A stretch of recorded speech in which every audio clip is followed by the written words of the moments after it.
Hello, I'm John Steele, the original drummer with the Animals. We're looking forward to our upcoming tour in Australia, and really, really looking forward to a good time. And may the rock be with you. John Steele here. Hi, John. It's Troy from May the Rock Be With You. How are you? Hello, Troy. Fine. How are you? I'm excellent, thank you. Thank you for taking the time again. Oh, thank you. And sorry to wake you up. No, it's all right. I've got to get up. Got to get up for work anyway. We're all good. It's lovely. Hey, John, we last spoke just over 5 years ago, so let's catch up a bit. How have the last 5 years been for you? Well, like for everybody, that pandemic kind of spanner in the works for everything, wasn't it? Yeah. Yeah. Horrible time.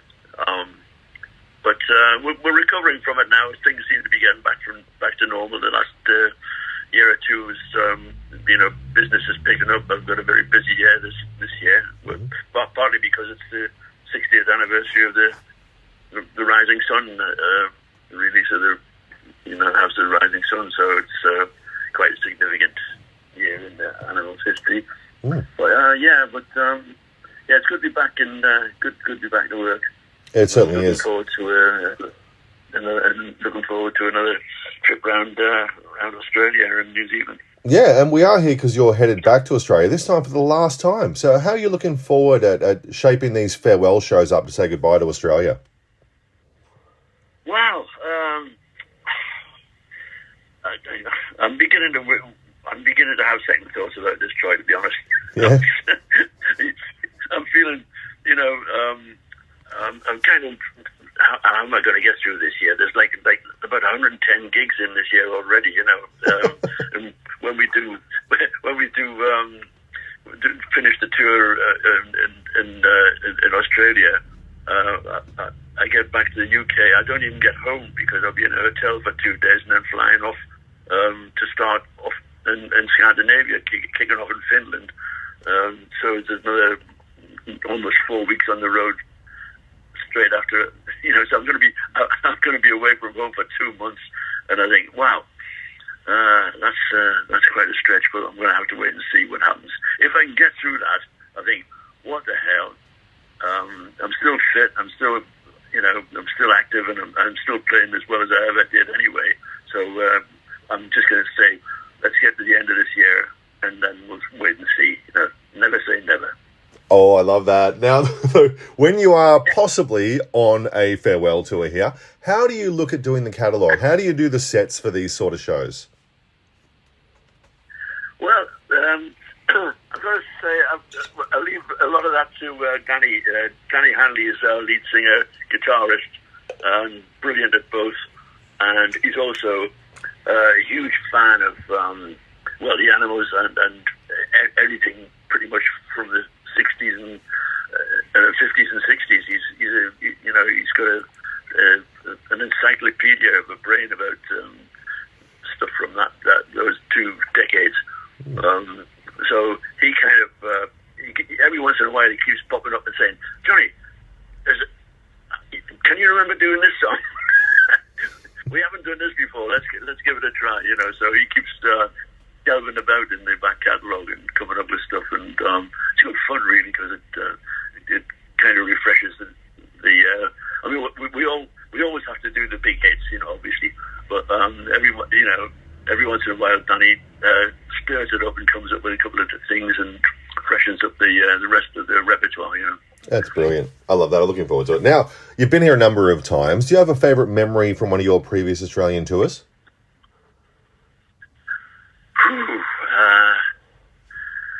Well, some strange ones, really. I like strange too. Go for your life. Well, the last tour we were playing. It's a wonderful place up North Queensland, where it's a beautiful day looking out on the sea, and it's a festival. And I'm just trying to think of it. Begins with B, maybe. Okay. I've got a terrible memory for stuff like this. That's all right. But anyway, the lady who was kind of looking after us and driving us back and forward from the hotel for sound checks and stuff like that. And it was the final day of the final night of the tour, and she, there was a bit of a party going on. And because of my great age, I think she was a little bit concerned. She says, "Would you like to go back to the hotel?" And I said, "You're right. It's probably a sensible thing to do." So she drove me back to the hotel. And I was getting out of the van, and I got my foot caught, and I fell smack on my head. So she had to call for paramedics to come out. And because she was really worried about insurance and everything from the festival, she said, "You've got to sit still and wait till the paramedics come to you." And I had a bump on my head, Oh. I said, I'm all right, don't worry about it. Rock and roll. But they took me off. They took me off to hospital and kept me in there for an hour or two to examine me and make sure I wasn't going to fall over dead. Oh, well done. That's awesome. That's way better than throwing a TV out a window. That's awesome. Yeah, like you say, rock and roll. Yeah. Now, you've been doing this for over 60 years now. This is the 60th anniversary.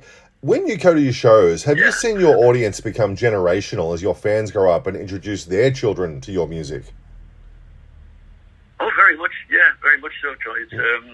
It's always been a pleasure to see, because we usually go out and sign some merchandise and meet and greet at the end of a show. And it's always great to find sort of three generations sometimes, and or young kids saying, "That was the first song I ever learned, House of Rising Sun, that was the first song I ever learned on my first guitar," and things like that. Well, actually, just a week or so back, we're doing a gig in the UK, and in Chester, a place on the west side, and there was a young guy who was playing guitar and singing as a sort of warm-up spot for the show.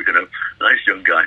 So I said hello to him, and after he'd done his spot and after in the sound check, he said, "Would you mind signing this for me, please?" And he pulled out a vinyl album of the Animals. He said, "My granddad gave me this." You're like, "Oh, thanks." Yeah, that's great, thank you. It's funny, House of the Rising Sun was the first song I learnt on guitar. So there you go. Yeah, exactly, yeah. Magic. Now, how do you want the legacy of the Animals to be remembered? Oh, I think it's, it takes care of itself. Those songs, for whatever reason, we certainly had immaculate taste in our choice of covers, because we weren't a great songwriting band by any means, but we did some brilliant versions. We pretty much the definitive version of every song we recorded. Everybody says, when they hear "We Got to Get Out of This Place" or "It's My Life" or "Don't Let Me Be Misunderstood," people just go, "The Animals," So that's the legacy, I think. Those versions. I mean, they still stand up so well. Everybody can, from whatever generation seems to be able to sing the songs and remember them. So I'm really proud of that because, there's some cool stuff that we did there, and it still stands up. Yeah, it certainly does. Now, you made me think, because 60 years, we go back, what's that, 64? Yeah, roughly about that. So you would have been kicking around with the Beatles and the Stones back in the day, right? Do you have any stories from back in the day? Yeah. We I kind of got married in the middle of it, so I kind of stayed home a lot. But Chaz was a big, Chaz and Eric especially were very, very social, and they were hanging out with the Beatles and the Stones, because there were clubs in London that opened up, and they seemed to cater almost exclusively for this our generation of bands, the new bands. And you could go into the Scotch St James or the, any of those clubs on any night and see see people who were sort of pop stars, but to us who were just kind of mates, there was one time the PR man from MGM Records in New York, who we were signed to, came over, and we took him down to Scotch St James, in fact, that very club. And he looked around, and he, there's like Spencer Davis is over there, and there's John Lennon, and there's one of the Kinks, and he was looking around, and he said, "My God," he said, "if this was in New York, the kids would have torn this building down brick by brick just to get in here, Can imagine. Wow, that's amazing. I love that sort of stuff when you think about it. Now, you've had an amazing career for so long. Is there one thing, though, you haven't had the opportunity to do, or a place you haven't toured that you still want to before it's all done?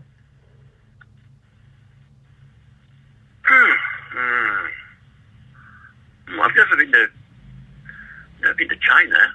I've been to Hong Kong, but not mainland China. That would be interesting. But I don't know. When we were kids, and teenagers in the 50s, like Eric and me were 15 when we first met, and it was 1956, and rock and roll was young, and everything that seemed to influence us and impress us seemed to be coming from America. And it was blues, rock and roll, jazz, which I love all three of those things. Movies, we were big fans. Eric and me, big movie fans.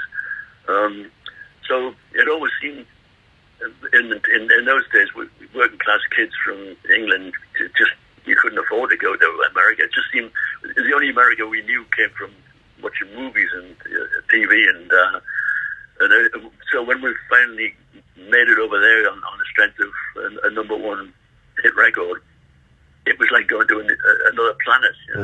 So whatever else in the world there is to visit or whatever, I don't think anything will ever match our first arrival in America, where we finally arrived in such style. That's amazing.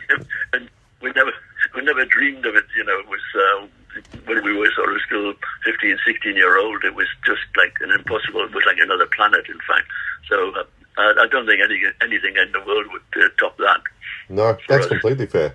Now, when you talk about that long ago, music and the industry is a much, much different place to when you started making music. What do you see as the best change and the worst change to happen to music that you've witnessed over the years?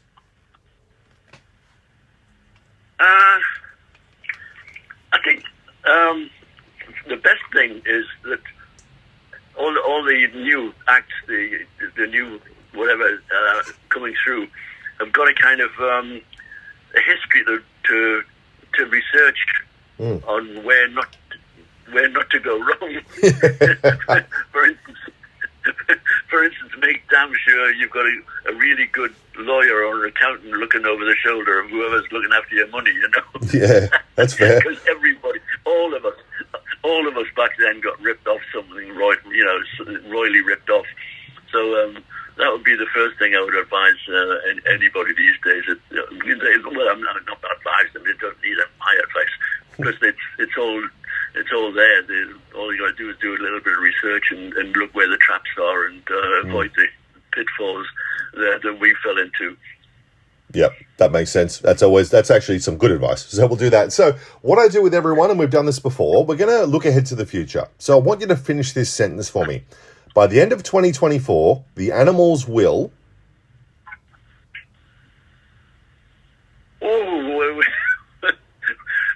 we'll either put up shop or say the hell with it, let's carry on and get on with it again until I fall dead off my drum stool. Mate, we'd love that. Just keep going, fall off the stool and go out that way. That's the best way to go. Absolutely, that's what my daughter told me too. John, thank you, sir. Always a pleasure to talk to you. It's so great to catch up again. So I'm really looking forward to this Australian tour, and I hope you have a ball down here, mate. I'm sure we will try. I'm really looking forward to it. And Thanks. Some good weather. Yes, exactly. Well, we're putting it on for you at the moment, so let's go. Excellent. Thanks, John. I'll talk to you again, mate. Thanks a lot, Troy. Nice talking to you again. See ya. Great. Bye. Bye-bye for now. Bye.